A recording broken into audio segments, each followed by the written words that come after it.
A traffic stop that should have lasted 5 minutes. Or maybe it was a setup from the start. When two corrupt cops think they can intimidate and humiliate a black woman, they have no idea who they're dealing with. Because she's not just any woman, she's a mother, a former Delta Force operative, and the one person who can bring their entire system crashing down. Just minutes later, those same officers open fire and shoot her 17-year-old daughter dead right in front of her eyes. What follows is a relentless journey through betrayal cover-ups and one mother's unstoppable fight for justice. And trust me, you won't be able to look away once this begins. Let us know what time you're watching and where you're tuning in from. Drop a comment below. We'd love to hear your voice. The sun filtered through the gauzy curtains of a quiet, modest home nestled beneath moss-draped oaks just outside Savannah, Georgia. The kitchen clock ticked softly, a subtle metronome to the rhythm of morning, while the scent of brewed coffee mingled with the warmth of cinnamon and toasting bread. Captain Alexandria Cole stood barefoot at the stove, her robe loosely tied around her waist, her movements calm, practiced unhurried, like someone who had learned to savor peace only after seeing too much of its absence. She flipped a slice of French toast with the kind of precision that once guided battlefield strategy but now served only her daughter's breakfast. Her eyes flicked toward the hallway, alert to the sound of footfalls she could recognize in a heartbeat, because when you've lost too much, you learn to memorize what you still have left. From the second floor, the familiar creak of hardwood signaled her daughter Naomi was awake, and within seconds Alexandria heard the muffled thump-thump of slippers, the brushing of arms along the hallway wall, and the short melodic hum Naomi always made when she was excited about something. "You're up early," Alexandria called gently, not turning around but already smiling. "I thought I'd have to drag you out of bed." Naomi slid into the kitchen with her curls still tangled from sleep, wearing her favorite oversized hoodie with the Harvard crest across the chest, the one she'd only started wearing yesterday ever since the acceptance email came in. "I couldn't sleep," Naomi said, eyes bright, voice still a little husky. "I kept thinking about what Mom would have said." Alexandria's hand froze for half a second above the skillet, then continued as if nothing had happened. She would have said, "You were always meant to change the world, baby girl. You're just getting started." Naomi sank into the barstool legs, crossed elbows on the counter, watching her mother, with the same admiration Alexandria had once given her own mother, before the world demanded more of her than it should have. For a moment, they just looked at each other, saying nothing, letting the weight of years, the grief, the survival, the small victories speak for itself. "You know," Naomi said after a beat, "they want me to start early. Summer pre-med program, 2 weeks ahead of schedule." Alexandria turned, holding a plate in one hand and a mug of tea in the other, setting them down gently before her daughter. "Do you want to go?" Naomi nodded. "I do. I think I'm ready." Alexandria pulled out the stool beside her and sat folding her hands in front of her, the lines on her knuckles, a quiet testament to time and battle. "Then we make it happen. We'll drive down next weekend, walk the campus, check out your dorm, make a weekend of it." Outside, birds called across the yard, and the wind rustled the oak leaves with a gentle, steady sigh, like the land itself was exhaling. The house felt wrapped in safety, in familiarity, in the kind of quiet that only ever feels precious once you've known its opposite. Alexandria watched Naomi eat, noting the ease in her posture, the way she swayed slightly to music. Only she could hear the way she bit the edge of her lip when thinking through something big. She thought of how much her daughter had grown in the past 3 years, especially since her father passed, and how Naomi had carried that loss with a kind of grace that made Alexandria feel both proud and guilty. "She's stronger than I was at 17, she thought then, caught herself, because strength isn't always a choice. Sometimes it's a sentence. After breakfast, they cleared the table together in silence, a practiced dance of hands and glances, and Alexandria felt that familiar pang of watching her child prepare to leave the nest, pride and ache mixed in equal measure. Naomi grabbed her basketball from the porch and began dribbling it in the driveway, the steady bounce, bounce, bounce echoing like a heartbeat, like something alive and persistent. Alexandria stood by the screen door, one hand resting against the frame, watching her daughter twirl, pivot, laugh, her silhouette framed in the morning sun. And for a moment time bent. She wasn't a soldier or a widow or even a mother. She was simply a witness to possibility, to joy, to a child who believed the world would always make room for her brilliance. She knew that wouldn't always be true, but she let herself believe it anyway. Just for today. The sun had begun its slow descent behind the Georgian treetops, casting long amber streaks across the winding road that cut through their quiet neighborhood like a familiar seam in well-worn fabric. Alexandria adjusted the rear-view mirror out of habit, not because she needed it. She knew this route, like she knew the shape of her daughter's hand, like she knew every knot in the wooden banister Naomi used to slide down when she was 7. Beside her, Naomi sat glowing in a soft blue dress she'd saved for something special, the kind of soft satin that caught light like it had secrets to whisper. Her smile came easy tonight, and Alexandria couldn't help but glance over between stop signs, marveling at how her baby girl, her reason, her second heartbeat, had somehow become this poised, radiant young woman without her even noticing it happening. "Do you think we'll have time to stop by the bookstore after dinner?" Naomi asked, spinning one of her bracelets slowly around her wrist, a habit she had when her mind was turning faster than her mouth. "I saw this anatomy review guide they just restocked." Alexandria laughed softly, the sound low and full. "Only you would want to spend your celebration browsing muscle diagrams," she said, but her voice held no mockery, only warmth. "You're your mother's daughter through and through." Naomi smiled again, eyes flicking toward the window, catching glimpses of the world rushing by. "I want to be ready," she murmured, almost to herself. "I don't want to just show up at Harvard. I want to belong there." The car hummed steadily beneath them, its tires gently thudding over the seams in the road, the kind of quiet rhythm that can lull you into a sense of safety, a sense of place. The air outside still held the breath of summer, warm and golden, and the sky was painted in deep orange tones that gave everything a certain softness. Alexandria felt it too, that peaceful lull, that rare sense of everything being okay. She reached for the volume knob and turned the jazz station down just a little, allowing the silence between them to settle like a favorite blanket, familiar and intimate. They were just 3 miles from the restaurant now, Zola's, Naomi's favorite spot, the one with the honey-glazed salmon and warm rosemary bread, and Alexandria had already imagined the toast she'd give, rehearsed the exact moment she would hand over the tiny gold necklace she'd kept hidden in her purse since morning. Then she saw them. Flashing blue and red lights burst into view in the rear-view mirror, slicing through the calm like a blade through silk, strobing violently against the windshield, and roof pulsing in irregular beats that made her grip tighten on the steering wheel before her mind had even caught up. She instinctively lifted her foot off the gas and signaled right, pulling over with slow, deliberate caution, heart rate quickening, though her mind insisted she hadn't done anything wrong. Naomi stopped mid-sentence, her voice trailing off as the flashing lights washed across her face. "Were you speeding?" she asked quietly, her brows knitting together. Alexandria shook her head. "Not even close," she said calmly, though her stomach had begun to tighten. "Keep your hands visible. Don't move too quickly. Let me talk first." The patrol car stopped behind them, its headlights casting long shadows across the asphalt. Alexandria could see the silhouette of one officer stepping out, then another, both white, both tall, one resting his hand on his belt like it was instinct rather than choice. She rolled down her window halfway, placing both hands firmly on the steering wheel, her back straight and still her voice, ready, calm, respectful, measured. Naomi did the same beside her, her phone resting on her thigh, her breath held tight in her chest. The officer approached slowly, his boots crunching gravel and dried leaves. As he came into view, his partner circling wide to the passenger side, like this was something other than a simple traffic stop. "License and registration," the first officer barked without greeting or context, his voice sharp enough to cut. Alexandria nodded, reached slowly toward her glove compartment with exaggerated care, narrating her movements out loud. "I'm reaching for my registration now, officer. My license is in my wallet left pocket." The second officer tapped on Naomi's window with 2 fingers, the motion fast and impatient, his expression unreadable beneath the brim of his cap. "Where are you headed, all dressed up?" he asked, eyes fixed on Naomi's dress, her face, her dark skin. Naomi answered, soft but clear. "We're going to dinner. I got accepted to Harvard. Summer pre-med program." Neither officer responded to her words. The first officer examined Alexandria's license like it was an artifact of questionable origin, his lip curling just slightly at the edges. "Step out of the car, ma'am," he ordered suddenly. Alexandria hesitated just a breath before replying. "Is there a problem, officer?" He didn't answer, only repeated the command louder. She looked over at Naomi, who was now gripping the edge of her seat, her eyes wide but dry. Do exactly what I do, Alexandria whispered, before stepping out with the same precision she once used exiting helicopters in combat zones. Hands up, back straight, no sudden moves. Then she heard Naomi's door open.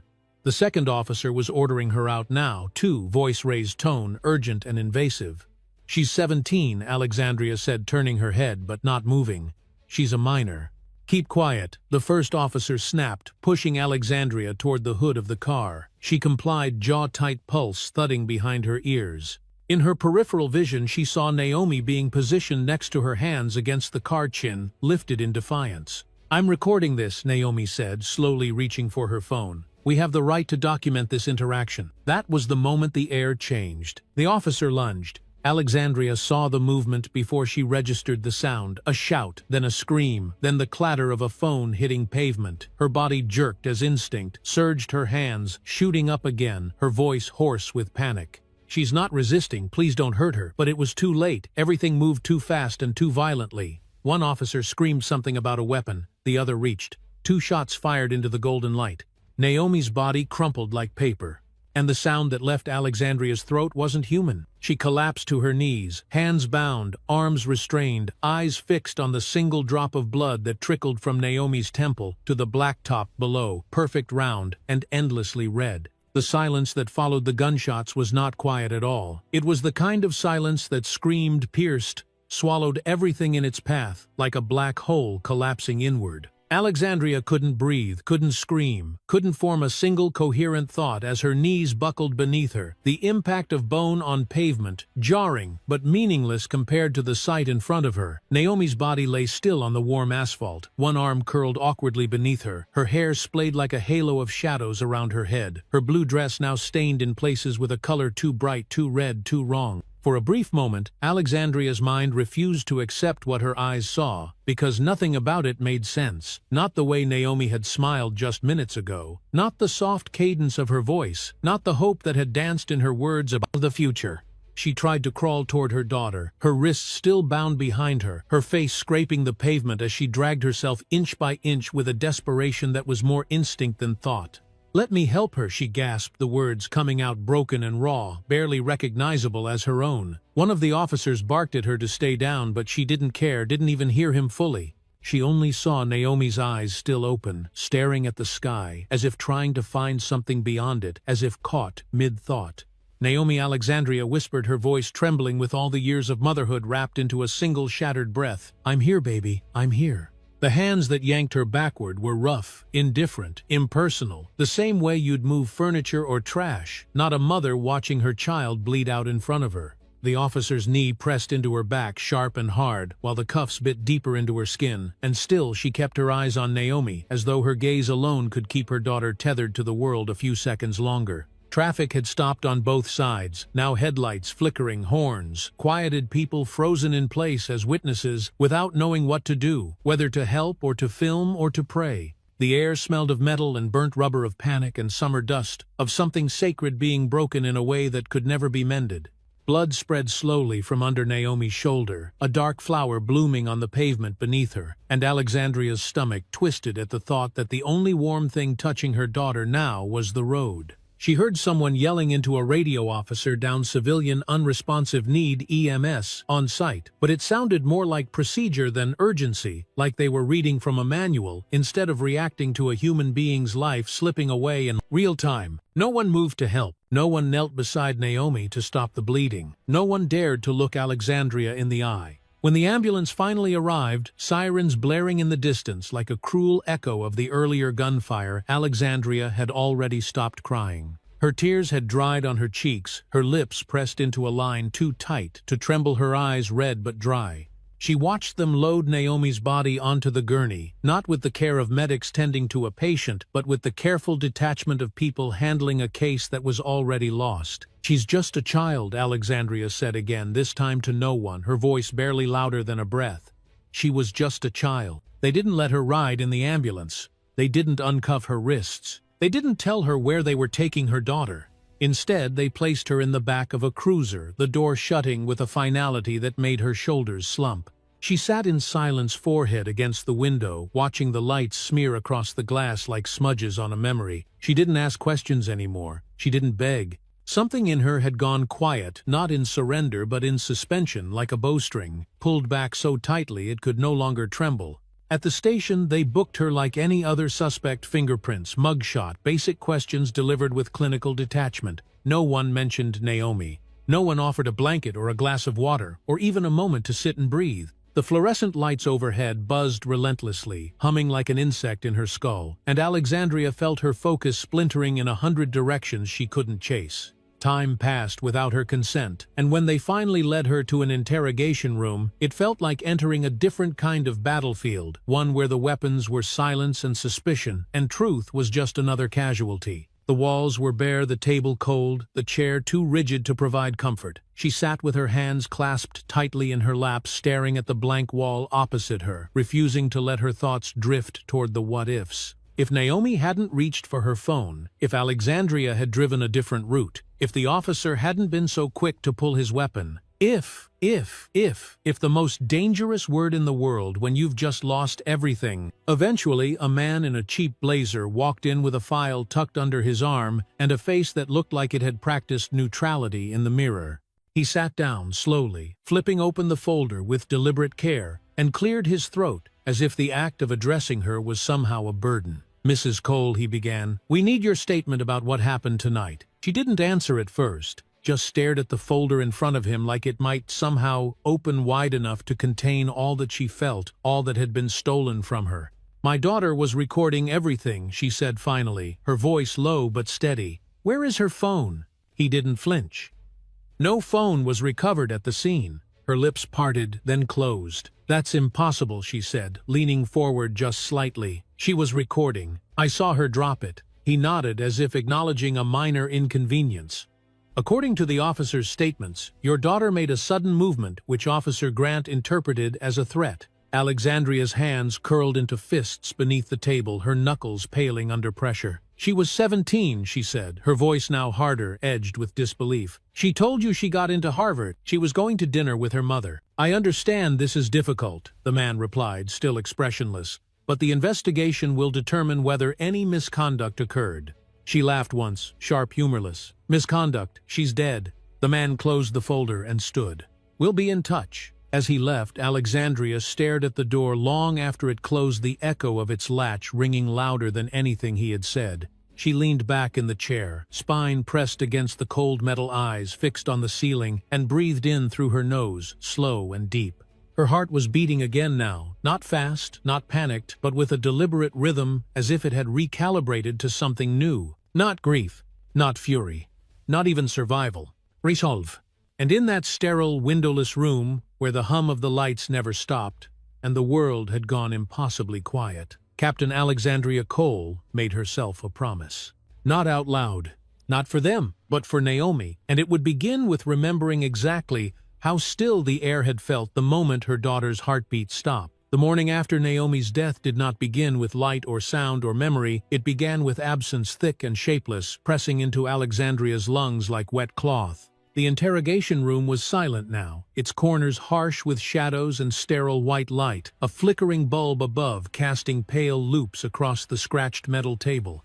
No one had spoken to her in hours, not even to offer water, not even to ask how she was holding up. She sat perfectly still in the hard chair, her wrists red from the handcuffs earlier, her body aching not from force but from the weight of being awake through the longest night of her life. Across from her, the table remained empty except for a small file folder someone had left behind, closed and anonymous like everything else in this place. She had learned how to sit through silence years ago in debriefings, in desert tents, in rooms filled with men who measured every word. But this silence was different. It wasn't strategic, it wasn't planned. It was designed to wear her down, to remind her that she had no power here, no rank, no command. She glanced at the wall clock, its second hand, ticking with ruthless indifference, and calculated how long it had been since she last saw Naomi's face. She didn't want to count the hours, but her mind insisted anyway, because a mother's grief doesn't sleep and a soldier's training doesn't forget. When the door finally opened, it wasn't an apology that walked in.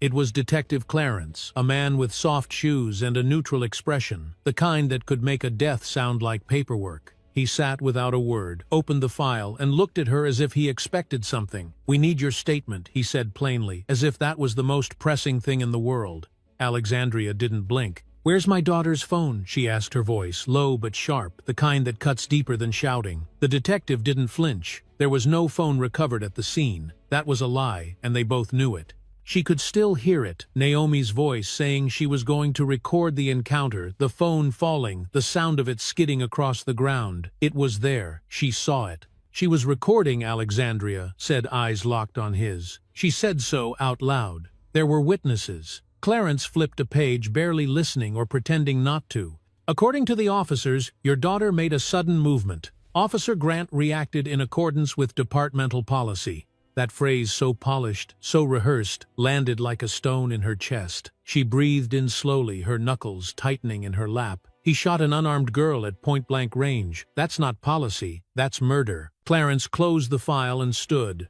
"This is a difficult time. I understand that. But we recommend you refrain from making public accusations." She didn't respond. She had nothing left to say to someone who could speak about Naomi like she was a complication to manage a case to close. When he left, the silence didn't return. It never left, it simply thickened again, as if drawing strength from the space her daughter used to fill. Later they released her without fanfare. No one offered condolences. No one even looked her in the eyes. She walked out of the police station into sunlight that felt like it belonged to someone else, into a world that kept turning as if nothing had happened. Her friend Thomas, a former military lawyer turned civil rights advocate, was already waiting at the curb, his face pale, jaw clenched. "I came as soon as I heard," he said, voice trembling beneath its control. "My God, Alex, Naomi." He reached for her and she let him hold her, not because it changed anything, but because her knees might have failed without him. She didn't cry, not yet. The grief was too fresh, too sharp, too frozen to melt into tears. It would come later, she knew, when the world was quiet again. When there were no more questions, no more files, no more lies to swallow whole. At home, the stillness was unbearable. Naomi's shoes were still by the door. Her backpack leaned against the couch. A science textbook lay open on the table. A yellow highlighter caught mid-sentence, like she had just stepped out for a moment. Alexandria touched the book's edge, then pulled her hand back, suddenly afraid to disturb the air around it, as if her daughter's breath still lingered somewhere close. She walked through the house slowly, room by room, not looking for anything in particular, just needing to see proof that Naomi had really been here, had really lived here, had not just been a dream she would now have to learn to live without.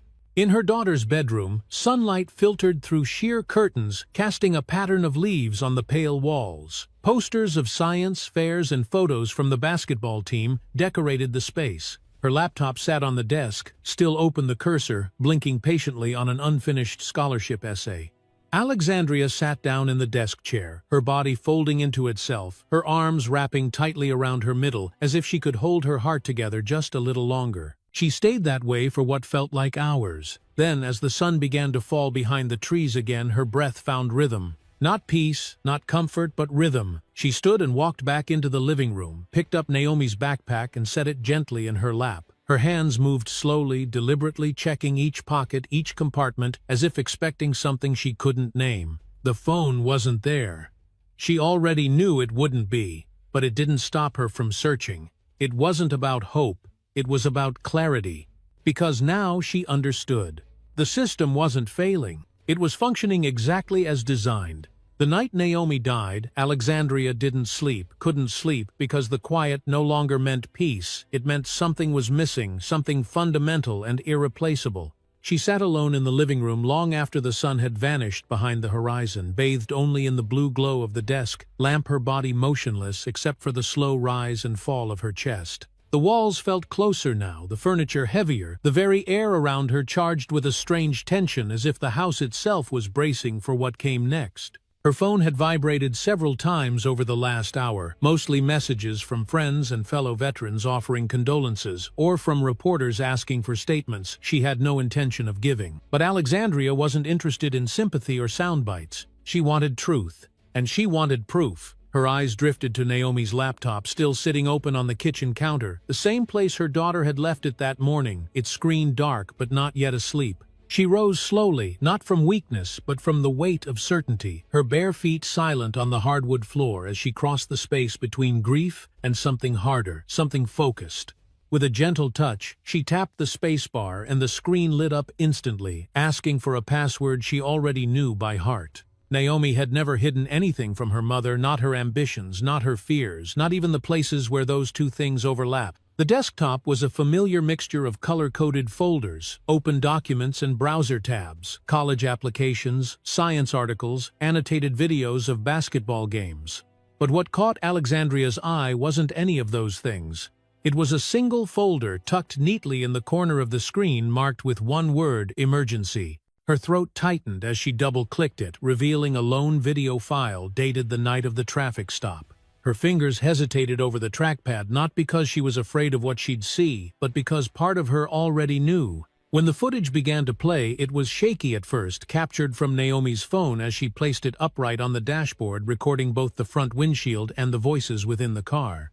The timestamp matched the time of the stop, and Alexandria's breath caught as she heard her own voice calmly explaining their location, her own words echoing back at her from just hours earlier. Then came the flashing lights, the officer's voice barking orders, the confusion, the tension that rose like a tide that could no longer be turned back. She watched herself exit the car with deliberate, rehearsed care, watched Naomi's hands, raised and visible, heard her daughter say clearly, and without aggression, "I'm going to record this." And then, unmistakably, Officer Grant's voice, "Put that down." The video captured his footsteps approaching, the sound of his belt, shifting, the sudden sharp movement of his arm, and then the moment everything shattered, Naomi's scream, the crack of the gunshot, and the phone tumbling to the pavement. The screen went black, but the audio kept running, catching every panicked shout, every cruel instruction, every second of Alexandria's agony. When the file ended, she didn't move. Not for a long time. She just sat there, hands gripping the edges of the counter, eyes fixed on the screen that had just confirmed what she already knew, but had still hoped might not be true. They had lied. They had said there was no phone, no footage, no evidence. But Naomi had known. Her daughter had known. Somehow, in the seconds before everything fell apart, Naomi had anticipated what might happen and had made sure that someone would see it. Alexandria backed up the file to an external drive, then uploaded it to a secure cloud folder under an alias she hadn't used in years, one built during covert deployments overseas, back when her survival depended on disappearing, and her voice had to carry without ever being traced. She sent the file to two trusted contacts. One, a retired JAG officer, now working in civil liberties law. The other, a tech journalist who specialized in digital corruption cases. Then she turned off the laptop and stood in the stillness again, a different kind of stillness this time. This was not the stillness of loss. This was the stillness before action. Her pulse had slowed, her breath evened out, her thoughts aligning like soldiers before a mission. She was no longer stumbling through grief. She was standing inside of it, aware of its shape and power, and choosing to carry it forward. This wasn't just about Naomi anymore. It was about the lie they had tried to write into her daughter's legacy, and Alexandria would not let that be the final word. She walked upstairs and entered Naomi's room, where the scent of lavender and laundry soap still lingered in the air. On the dresser next to a framed photo of the two of them from a science fair years ago sat Naomi's silver bracelet, the one she always wore for good luck. Alexandria picked it up and turned it over in her palm, the metal still warm from the day, the engraving inside nearly worn smooth, always forward. It had been her gift to Naomi on her 15th birthday. 3 words, a motto, a promise. As she stood there cradling the bracelet, she felt something return to her, not strength, not yet, but the memory of what strength felt like. It didn't come from anger. It didn't come from vengeance. It came from knowing that what you were about to do mattered, not because it would change the world, but because it would refuse to let the world change your truth. She slipped the bracelet into her pocket, walked back downstairs, and began writing names on a sheet of paper, people she needed to call, people who wouldn't ask stupid questions, people who understood that justice isn't always found in a courtroom. The air around her felt different now, like the house itself understood. No more waiting. No more hoping the system would correct itself. Because Naomi had already done her part, now it was Alexandria's turn. The room was quiet except for the soft hum of Alexandria's laptop as it processed the footage Naomi had left behind, proof undeniable and damning that what had happened on that road was not a misunderstanding, not a tragic accident, but something far colder. She sat in her daughter's old desk chair, her back straight, eyes fixed on the screen, as she clicked through frame by frame, rewinding small moments to study the details. The way the officer's hand moved before Naomi's did, the way his partner watched without stepping in, the way the world seemed to collapse, with a sound no louder than thunder muffled by grief. Her jaw tightened with each passing second, not in rage but in clarity, because the more she saw, the more she realized this wasn't a single crack in the system. It was the system working exactly as it was meant to. Later that afternoon, she called Thomas and asked him for names, not reporters, not politicians, but people who had spent years digging into departments like this one. He listened in silence, then said, "There's a woman I want you to talk to. Her name's Jenna Wu. Tech investigator, obsessive about corruption, and the only person I know who's not afraid of public records." Within hours, Alexandria was seated across from Jenna in a corner booth of a quiet diner on the south side of town, her laptop already open, her fingers moving with speed and confidence. "Give me the badge number," Jenna said simply without looking up. Alexandria didn't hesitate. "Grant. Officer Bradley Grant, Savannah PD." Jenna typed for less than 30 seconds before her expression changed just slightly, but enough for Alexandria to notice. "There's something here," Jenna murmured, scrolling through a cluster of digital records like she'd been doing this her whole life. 7 complaints of excessive force, she said, all filed by Black or Latino citizens, all dismissed. Alexandria leaned forward, her fingers curled slightly on the edge of the table, voice calm but edged. "Anything formal?" Jenna nodded. 2 internal investigations. One involved a broken wrist on a 15-year-old. No charges. One involved a woman thrown through a store window. The body cam footage went missing. Sound familiar? Alexandria's silence was her answer. Jenna kept digging, pulling up personnel records, disciplinary reports, and patterns hidden beneath layers of bureaucracy. "Look at this," she said, turning the laptop toward her. "Grant's partner, Sullivan. He's registered as a part-time contractor with a private security firm that just renewed its city contract 3 months ago." Alexandria's brow furrowed, her thoughts already leaping ahead. "So the same officer who stood by while my daughter was murdered also gets paid by a company that supplies tactical training to the police," Jenna nodded. "Exactly. And that company has ties to a regional holding group that funnels money into law enforcement innovation programs across the state." The pieces were starting to fall into place. Ugly, crooked pieces that connected power, profit, and violence, like they'd always belonged together.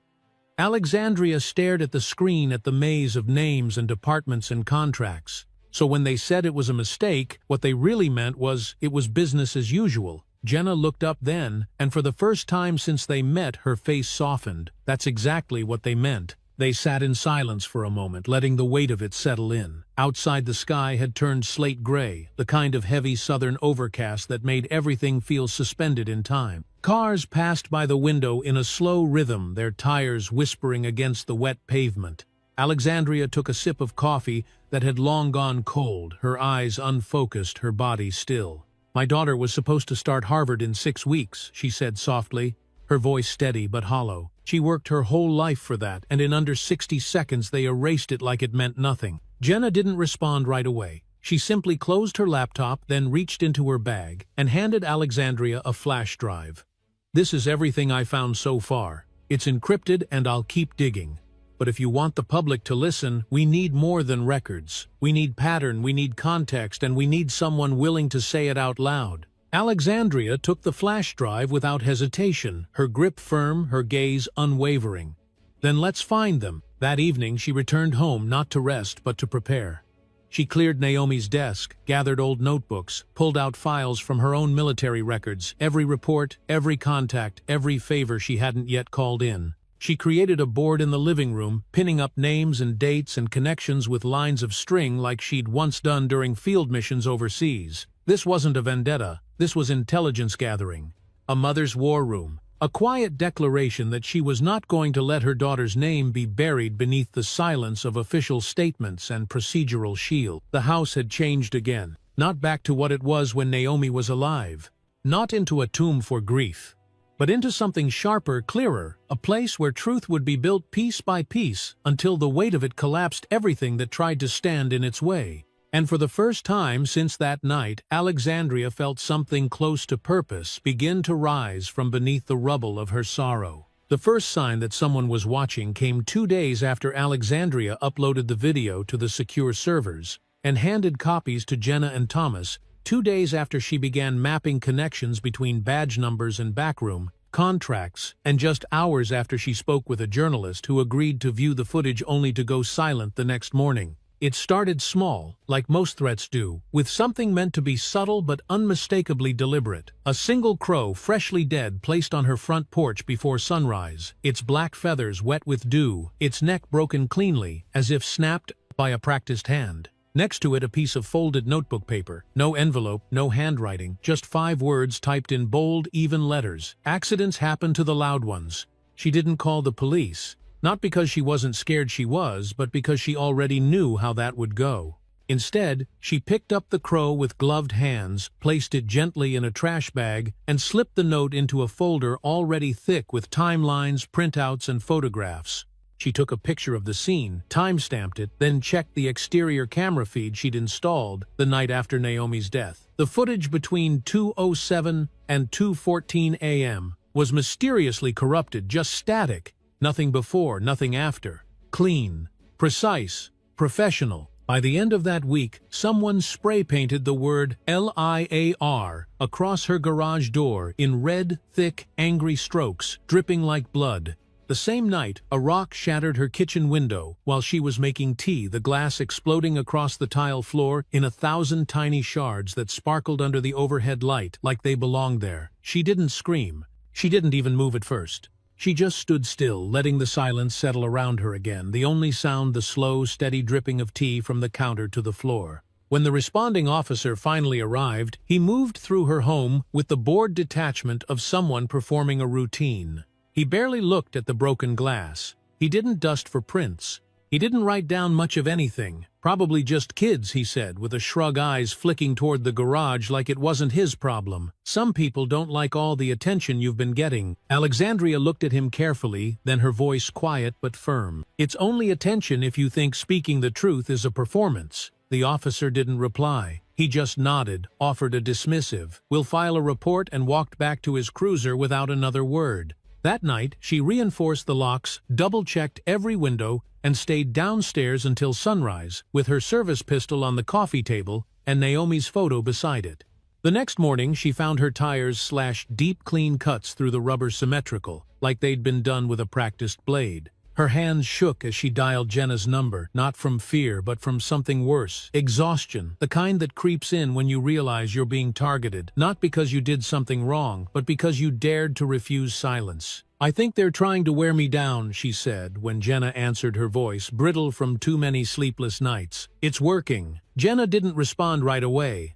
When she did, her voice was different, lower, more deliberate. "They wouldn't be this scared unless you were right over the target." Alexandria leaned against the kitchen counter, staring out the window at the empty street, the same one Naomi used to jog down every Saturday morning. "Then why does it feel like I'm the one losing ground?" The question hung in the air longer than either of them liked. And then, as if to underline her doubt, Alexandria opened her inbox to find an anonymous message with no subject line and no body, just a single attachment. A screenshot of her living room window, the one she'd been sitting in front of when she called Jenna. The photo was taken from across the street, zoomed in, grainy but unmistakable. She was in frame, blurred slightly but centered.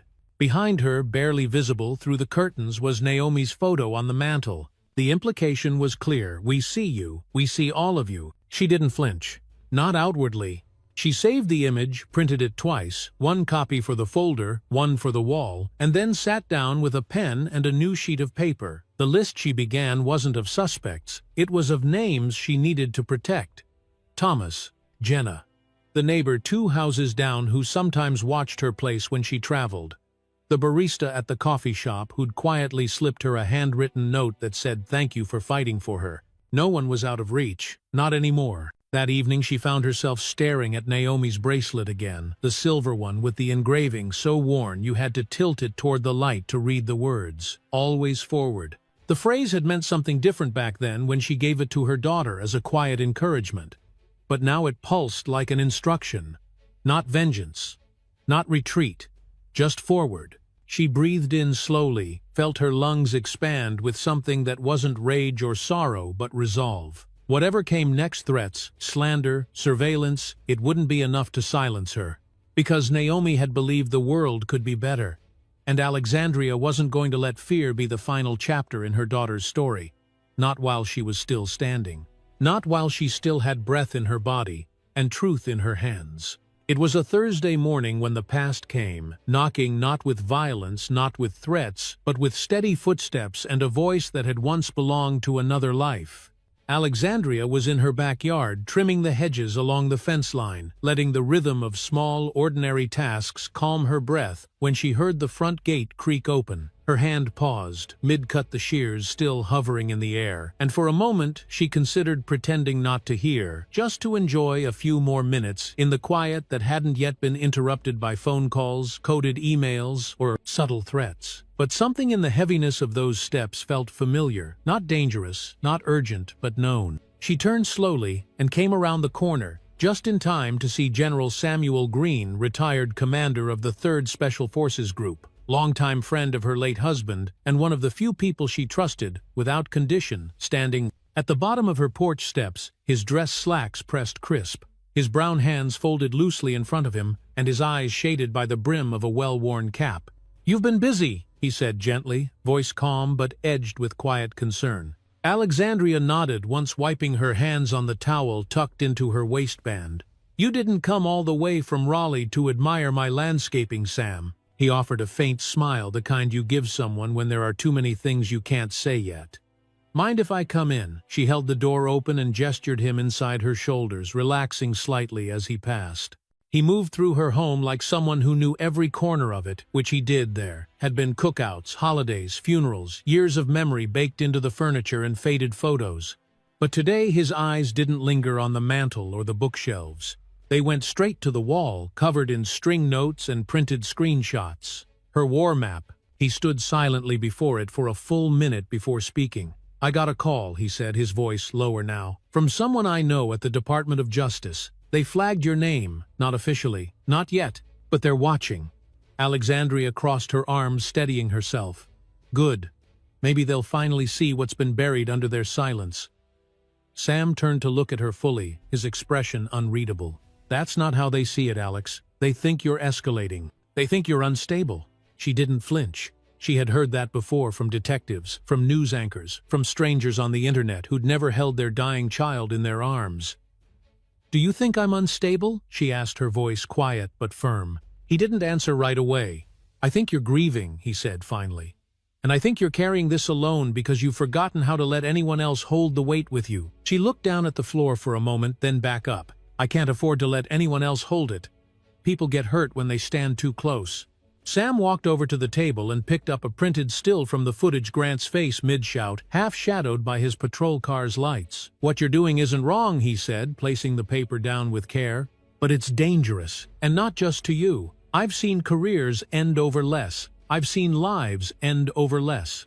She met his gaze with the steady calm of someone who'd already considered all of that and decided to keep going anyway. "Then help me make sure it's worth it." Something in that sentence shifted the air between them. Sam pulled out a chair and sat, placing a leather folder on the table and sliding it toward her. "This is everything I could pull without triggering official eyes," he said. "Internal affairs records, state audits, unreleased complaints. It's not complete, but it's enough to start burning holes in the dam." She opened the folder, slowly leafing through names and dates she had only half confirmed until now, her heart beginning to race not with panic but with recognition. These were the puzzle pieces she hadn't known how to find.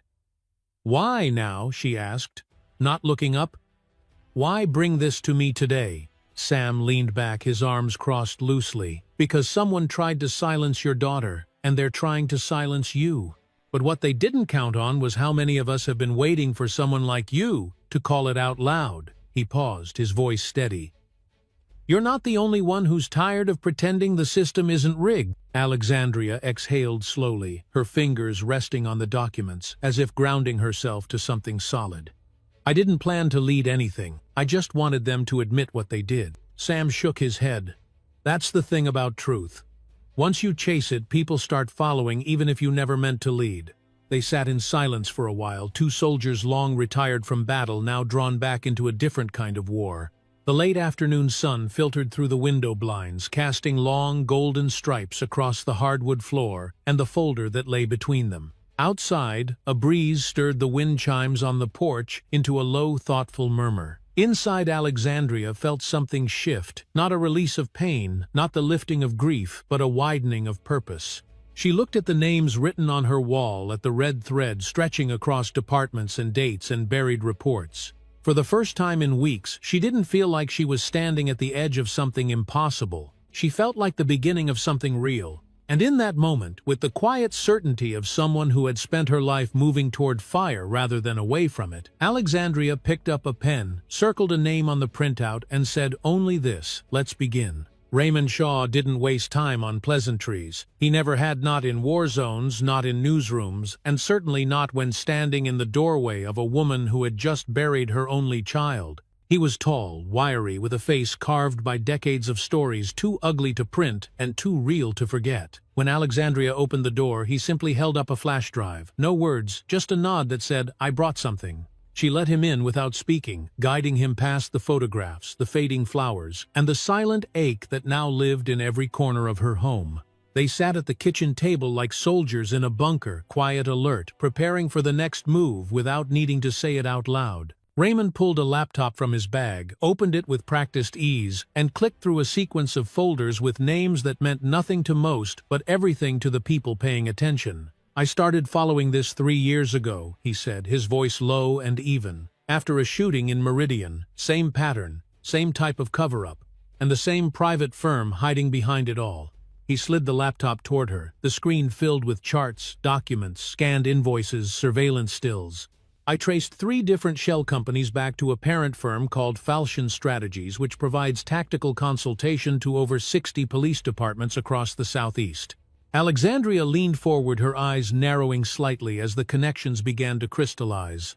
"What kind of consultation?" she asked, already guessing the answer. "The kind that turns local police into paramilitary units," Raymond said. "Weapons, tactics, crowd control models. But there's more. They also handle data suppression, body cam protocols, real-time footage, diversion, civilian tracking." He clicked open a contract signed between the Savannah Police Department and a vendor called Graymark Solutions, a name that hadn't appeared in any of her public records searches. Graymark is a front. Falchion operates behind it. And guess whose name shows up on the payout ledger? Alexandria didn't speak. She didn't have to, Raymond continued. "Officer Sullivan, the quiet one. He's been getting direct deposits from a consulting stipend tied to tactical demonstrations. They list him as a training evaluator, which means effectively he gets bonuses for enforcing field protocols that Falchion designs." Her mouth tightened, her pulse steady, but her breath shallower now. "So Naomi wasn't just in the wrong place," she said quietly. "She was in someone's operation." Raymond nodded once. "Exactly. They've militarized city blocks and turned traffic stops into exercises. Your daughter was caught in a machine she didn't even know existed." The silence that followed wasn't empty. It was heavy with understanding, with the slow settling of horror that no longer felt like chaos but strategy. Alexandria stood and walked to the window, looking out at the street, at the sunlight, slipping across her front yard at the neighbor's child bouncing a basketball just like Naomi used to. "How many people have they done this to?" she asked without turning around. "Too many," Raymond said, "but only a few who left a video behind, and even fewer whose mothers fought back this hard." She stayed still for a long moment, then turned, her eyes clearer now. "We need to expose this, not just locally, not just one name at a time." Raymond nodded, closing the laptop. "I've been talking to a contact at an international outlet. They'll take the story. But we'll need airtight records, testimony, and a witness who can't be bought or scared into silence." Alexandria picked up Naomi's bracelet from the counter, tracing the worn engraving with her thumb. "I'm not going anywhere," she said. "They already took everything they could from me." Raymond reached into his coat pocket and placed a sealed envelope on the table. "One more thing," he said. "This is a police memo. Unofficial. A leak. It describes a new program, one that expands Falchion's model to civilian surveillance in neighborhoods they label high risk. Your block was listed. Naomi's stop wasn't random. It was a checkpoint. They were testing something." Alexandria's breath hitched a small intake like someone stepping into cold water. They used my daughter to test a system, she asked, almost in disbelief. Raymond didn't look away. Yes. She sat down slowly, the chair creaking beneath her like it had aged 10 years in a moment. Her hands rested on the envelope, but she didn't open it. She didn't need to, not yet. What she needed now was time to let her thoughts catch up to the speed of the truth. Outside, a delivery truck rolled past, music thumping softly through its open window. A dog barked down the street. Life, uncaring and unchanged, kept going. Inside, Alexandria stared at the table for several minutes, her mind sorting through timelines, names, angles of attack. When she finally looked up, her voice was steady again. I want to go after Falchion. I want to go after every department that used their training and every official that signed off on it.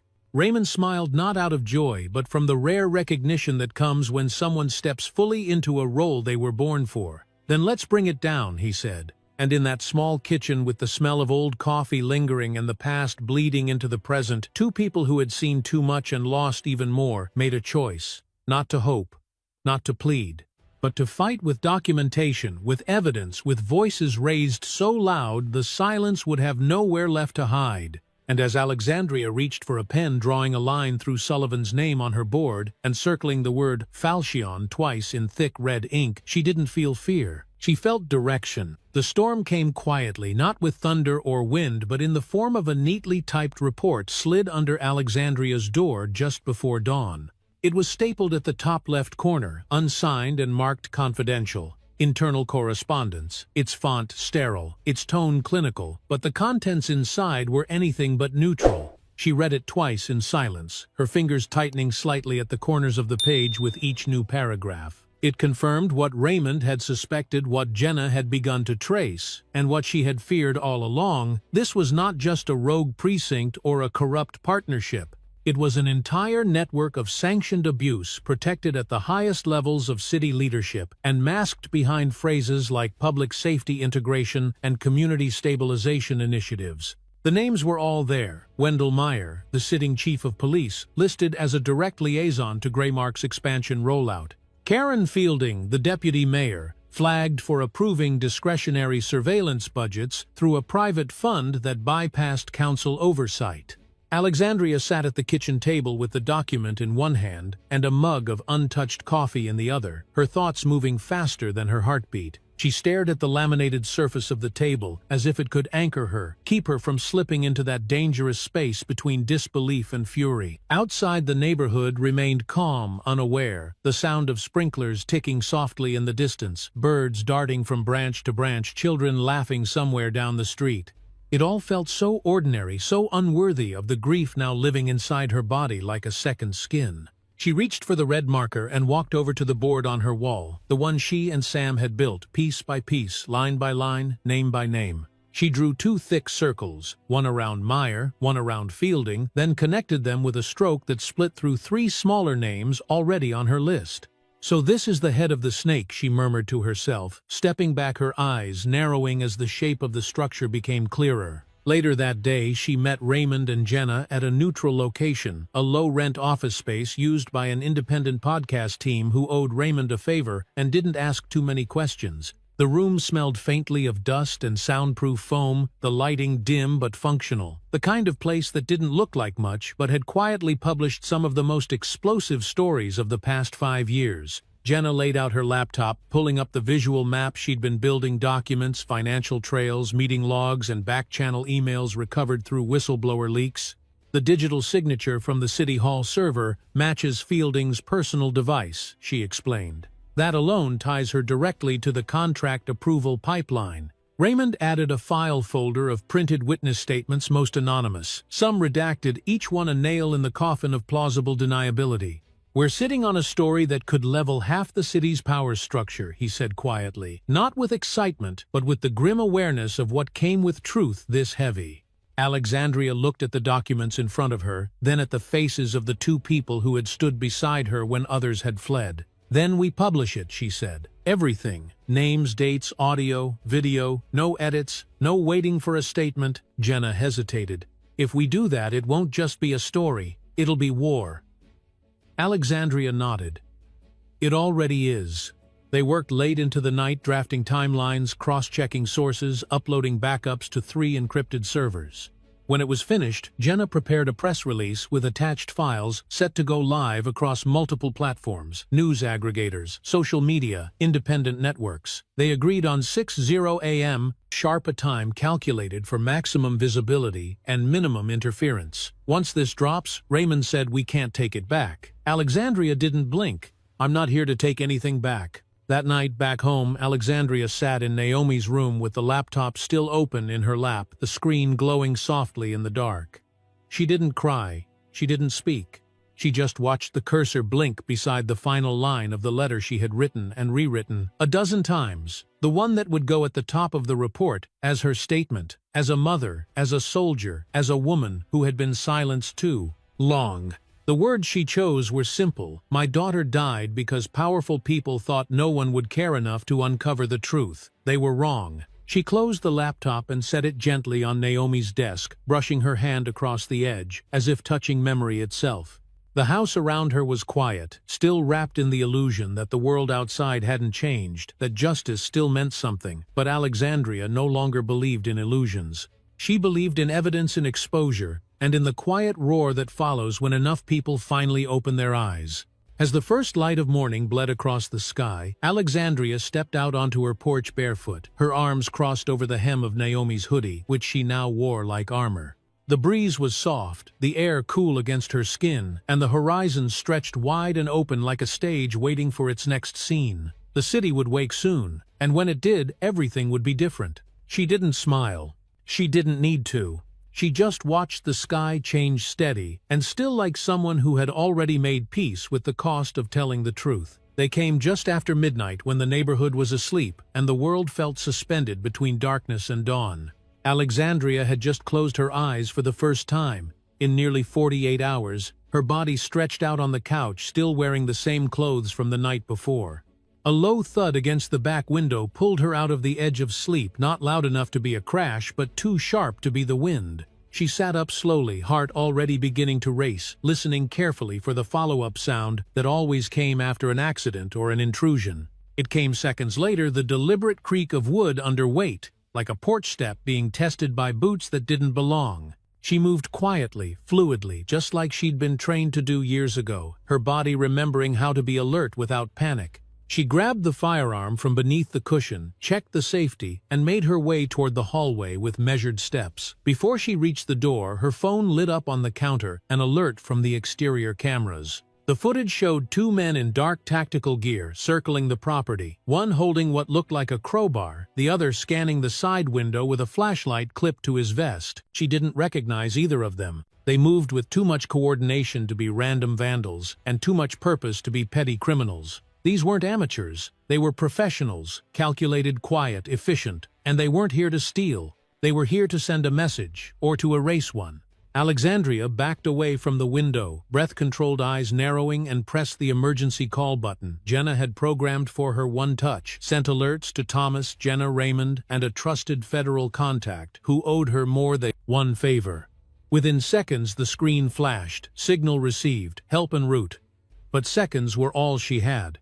A crash shattered the kitchen window glass, exploding inward like a warning shot. She ducked low behind the hallway wall, heart pounding in her throat, not from fear but from something more dangerous, resolve. 2 minutes, she whispered to herself.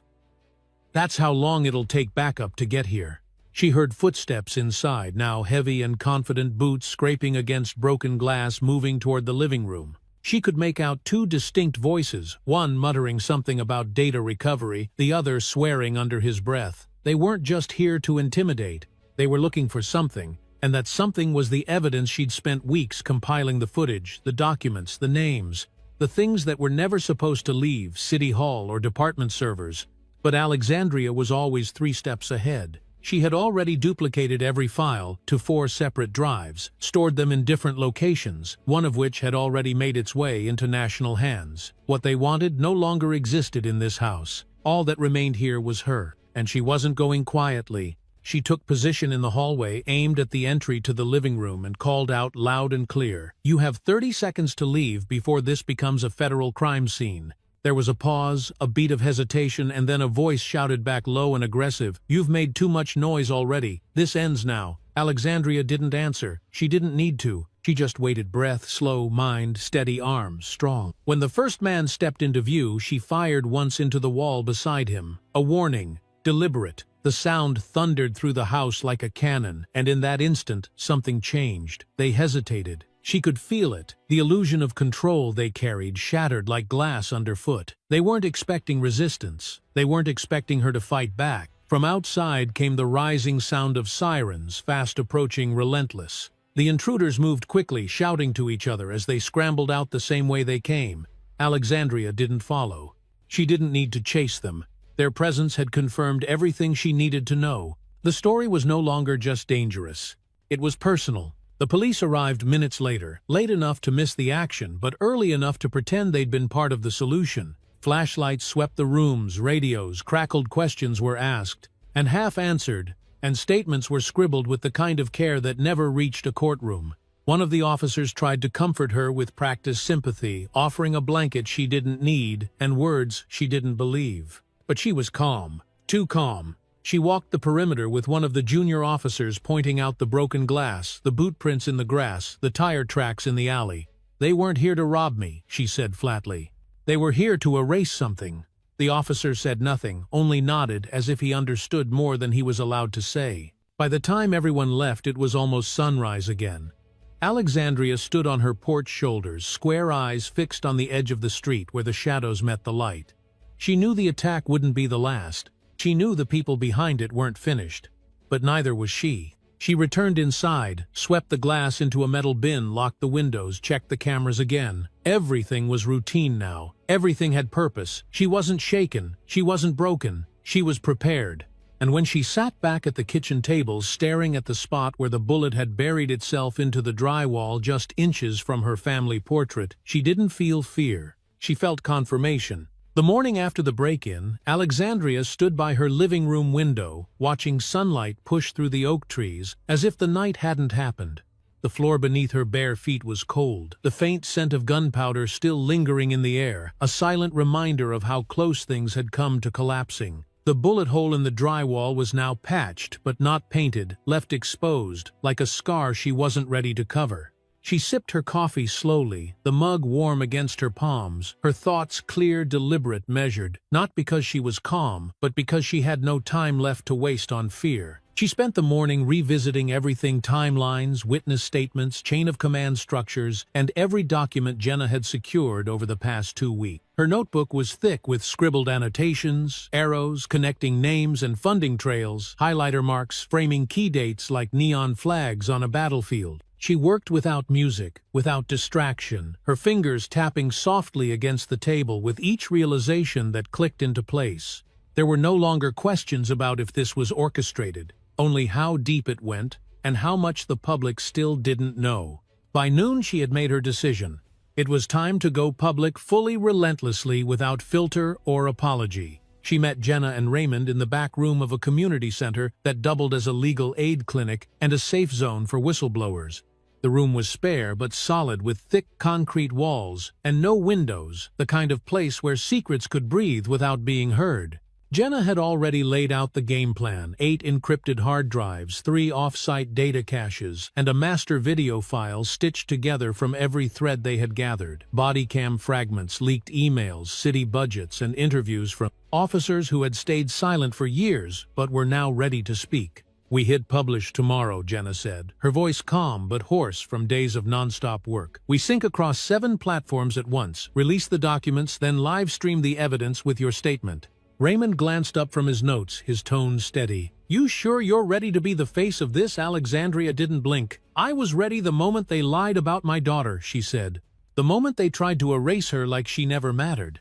They rehearsed the release twice, once for flow, once for backup contingency. Jenna walked through emergency signal triggers, just in case the stream was hacked or blocked, while Raymond prepped a second wave of journalists to follow up with coverage if the original platforms were taken down. Every step was precise, intentional, built from experience and the bitter knowledge that truth didn't always survive on its own. When they finished, Alexandria sat alone for a while in the dim room, breathing in the stillness, letting her body adjust to what was coming. This wasn't just about justice anymore. This was about exposure.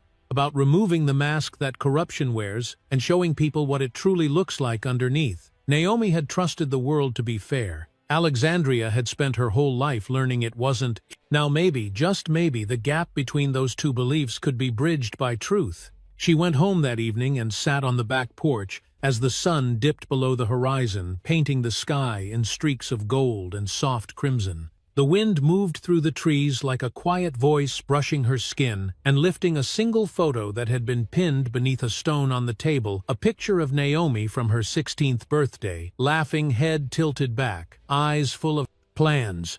Alexandria caught it before it flew away, her fingers closing gently around the edge like she was holding the last piece of a memory she couldn't afford to lose. She didn't cry, not because she was numb, but because she was full of her daughter's voice, full of the stories that needed to be told, full of the names of the mothers who had buried children and never been heard. She looked out across the yard, quiet and still, then whispered into the wind, "Tomorrow, baby girl, tomorrow they'll hear you." And for the first time in weeks, she felt something return, not peace, not relief, but purpose, so clear it made her spine straighten and her breath deepen. Not because she was fearless, but because she was finally stepping into the place Naomi had always believed she belonged. Not just a mother, not just a soldier, but a reckoning. The meeting was set for 6:30 p.m. in the back room of a quiet Ethiopian restaurant tucked between a laundromat and an auto shop. One of those places where the lighting was soft, the service discreet, and the sound of sizzling lentils covered the tension of conversation.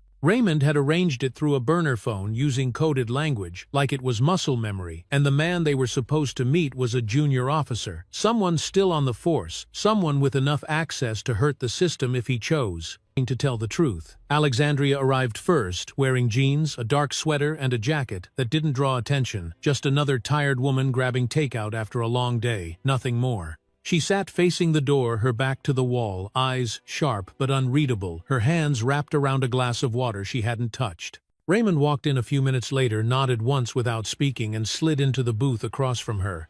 "He's running late," he said quietly, already scanning the room. "Nervous. Said he needed to be sure we were alone." Alexandria didn't respond. She didn't need to. Her gaze had already swept the perimeter, 3 occupied tables, 1 waiter, 1 cook visible through the kitchen window.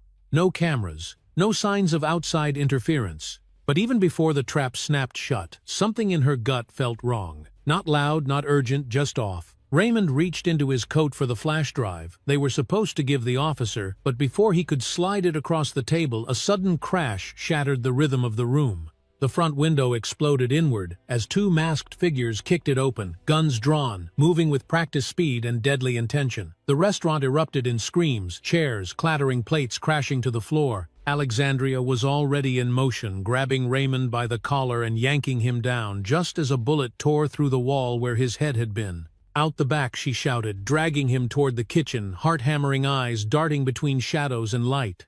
The cook shouted something in Amharic and dropped to the floor as Alexandria shoved open the back door, her boots slipping slightly on the grease-slicked tiles. She didn't look back. There was no time. In that moment, there was only the alley, only the cold air, only the narrow escape route she'd clocked the moment she walked in. She could hear footsteps behind them, 2 men, maybe 3, moving fast, not yelling, just breathing hard, the way trained operators do when they know their window is closing. Raymond stumbled once but caught himself, his hand clutching the flash drive like it was a detonator. "They knew," he gasped, voice ragged. "This was supposed to be safe." Alexandria didn't answer. Her mind was already calculating distance to the car line of sight where the backup weapon was tucked into her boot. They reached the corner of the alley just as a black SUV screeched into view, cutting them off with brutal precision. She grabbed Raymond and pivoted, heading in the opposite direction, but it was too late. The second team was already waiting, 3 men in unmarked gear, their faces hidden behind balaclavas, their weapons raised in silence.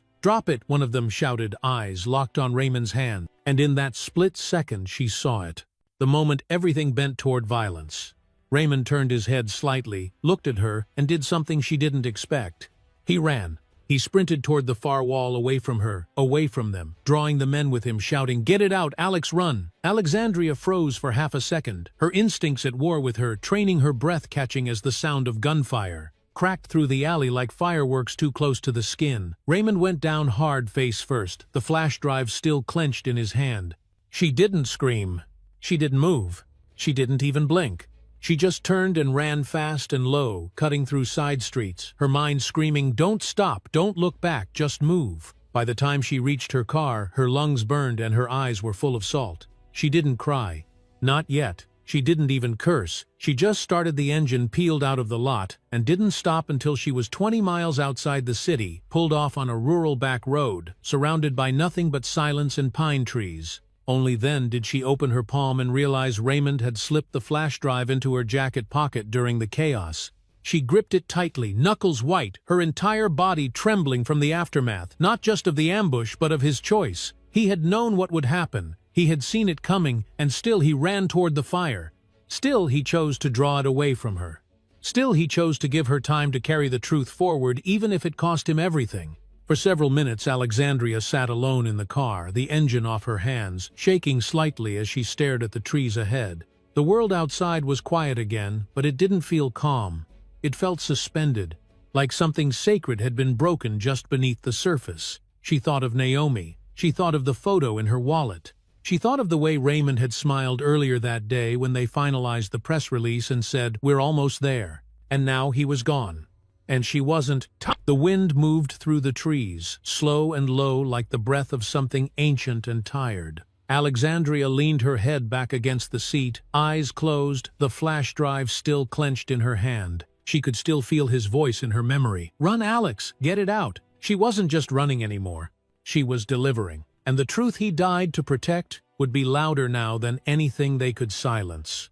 The air was colder than it should have been for spring, with clouds hanging low over the rooftops and the wind shifting like it knew something was coming. Alexandria pulled her coat tighter as she stepped out of the safe house, her boots crunching softly against gravel, her eyes scanning the horizon like they used to in combat zones, calm, alert, without fear, but never without consequence. She hadn't slept since Raymond died. Sleep had become something distant and unfamiliar, something for people not carrying the weight of the truth inside a flash drive tucked into the lining of their coat.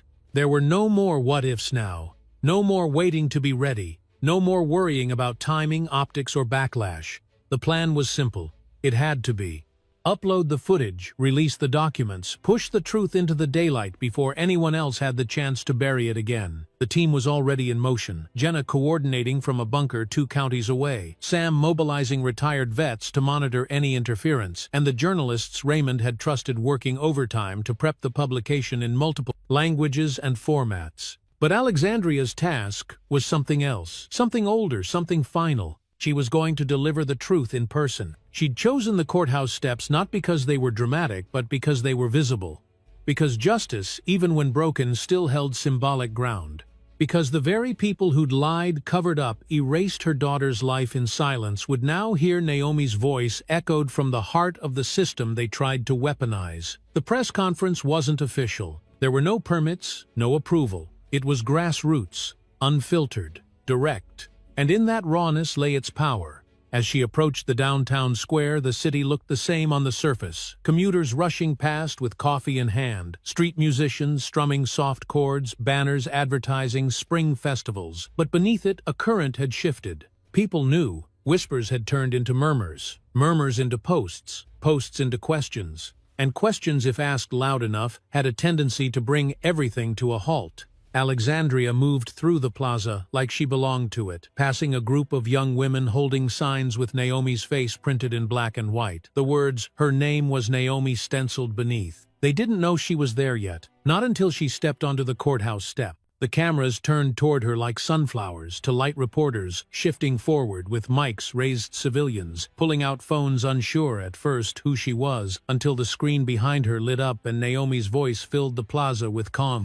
intelligent defiance. The recording was from a school debate, one Alexandria had watched 100 times, where Naomi argued that systems built to harm could be dismantled only by truth too loud to ignore.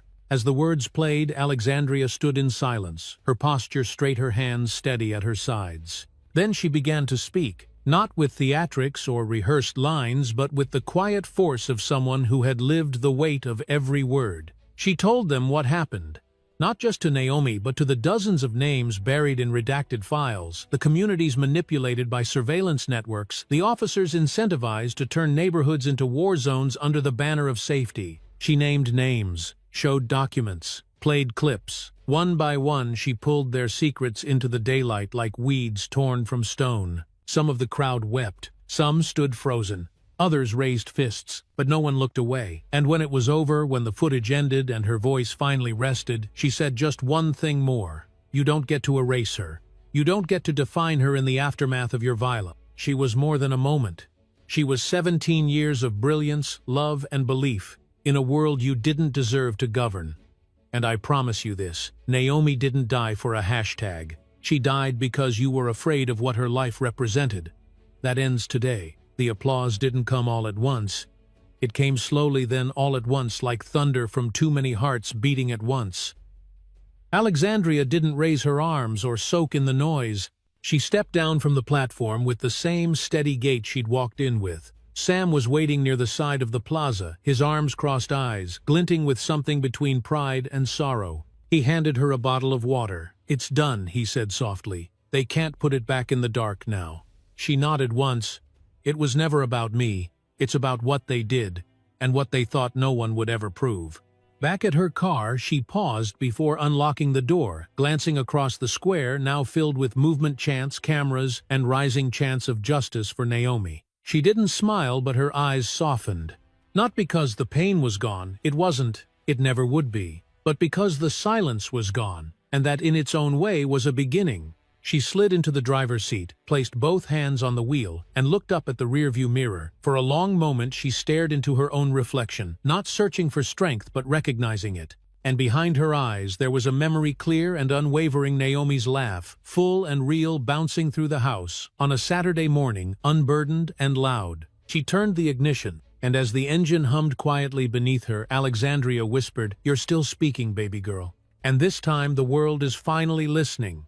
The cemetery was quiet that morning, wrapped in the kind of fog that makes the world feel paused, like time is waiting for you to catch your breath before it moves forward again. The trees around the perimeter stood tall and still, their branches barely swaying, as if they too understood this moment belonged to something sacred.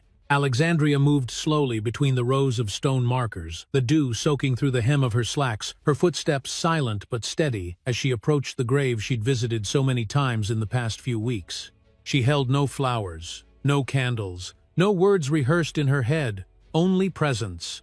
Naomi's headstone was simple, just the way her daughter would have wanted it, smooth. Granite, her name carved with care, and beneath it a line Alexandria had chosen, not for sorrow, but for truth. She spoke, and the world answered. It had taken her days to decide on those 7 words, not because she didn't know what Naomi meant to the world, but because she didn't know how to capture the way her daughter still echoed in every breath she took. She stood in silence for a while, hands tucked into her coat pockets, eyes fixed, not on the name, but on the empty space, just beneath it, the space where everything had changed. Behind her in the distance, the wind stirred the flags near the veterans section of the cemetery, their soft flapping a steady rhythm that reminded her of the base camp she used to walk at sunrise, where grief was buried beneath layers of duty and tears came only when no one was looking. She blinked slowly, breathed in the cold air, and finally let herself speak. "It's done, baby," she said gently. "They saw you. They heard you. And they'll never forget your name again." She sat down, then, not caring that the ground was wet, her knees sinking into the soft earth, her hands resting in her lap as if holding something unseen. Her body still carried tension in places she couldn't reach her shoulders high. Her jaw clenched, a tremor lingering in her fingers. But inside there was a shift, a space opening where the weight had once pressed against her ribs with every breath. For the first time in a long while, she wasn't bracing for the next blow. She wasn't preparing for another headline, another threat, another press call. She was simply here. And here Naomi was with her. Not in the ground, not in the stone, but in the quiet strength she felt returning to her chest like the slow, sure rhythm of something healing. The fight had cost her more than she knew how to name. It had taken friends' sleep, the illusion of safety, and a future that once felt predictable. But it had given her something else in return: clarity. A vision of justice not as a finish line, but as a responsibility carried day after day, even when no one is watching. Especially then. She thought about Raymond. about the way he'd looked at her in that final moment before he ran toward danger, trusting her to finish what they started. She thought about Jenna still at her post, tirelessly defending the truth from the shadows of suppression. She thought about Sam, quiet but unwavering, holding the line beside her without ever asking for thanks. And then, of course, she thought of Naomi, the girl who had once told her with all the confidence in the world, "If I see something broken, I have to say something. Otherwise, I'm part of the silence." The silence was broken now, and in its place there was a sound more powerful than any bullet or lie, the collective voice of those who had been unheard for too long, finally rising, finally being named. Alexandria stood slowly, her hands brushing against her knees, her back straightening, not out of habit but because it felt right. She looked down at the headstone one last time, then reached into her coat pocket and pulled out Naomi's bracelet, the one with the faded engraving, the words nearly worn smooth from years of wear. "Always forward." She knelt again and gently placed it at the base of the marker, a final gift from mother to daughter, from the woman who had survived to the girl who had led. The sky had begun to brighten now, the fog lifting in soft tendrils, revealing more of the path behind her and more of the world ahead. As she walked back to her car, she didn't rush. She didn't check her phone or scan the street. She let the air fill her lungs fully for the first time in weeks. And as she opened the car door and sat behind the wheel, her eyes caught the edge of the mirror where her own reflection looked back, not tired, not broken, but present. There was still more work ahead, always would be. But today, in this small, quiet moment, Alexandria Cole allowed herself something sacred: stillness. And in that stillness the voice of her daughter remained. Not fading, but carried. In life there are losses that nothing can truly replace, but it's how we choose to face the truth and stand up that defines who we are. Alexandria's story isn't just about the pain of losing a child, it's the journey of a mother who refused to let her daughter be forgotten in silence. She turned her grief into action and injustice into a reason for all of us to pause and ask ourselves, are we staying silent in the face of what's wrong, or do we have the courage to speak up? For those in the later chapters of life, the lesson runs even deeper. Life doesn't end at loss. It can begin again through will, through resilience, and through truth spoken at the right moment. Even if we're no longer young, our voices still carry weight. Sometimes it's those who have lived, endured, and overcome who hold the power to make the world listen. And if you're holding something in your heart that's yet to be said, know this: it's never too late to speak up for what's right. If this story touched your heart, please give the video a like so more people can hear this message. And don't forget to subscribe and turn on the notification bell to stay connected with more emotional, powerful, and meaningful stories. Every like, every subscription from you gives us the strength to keep sharing truth and hope. Thank you for listening.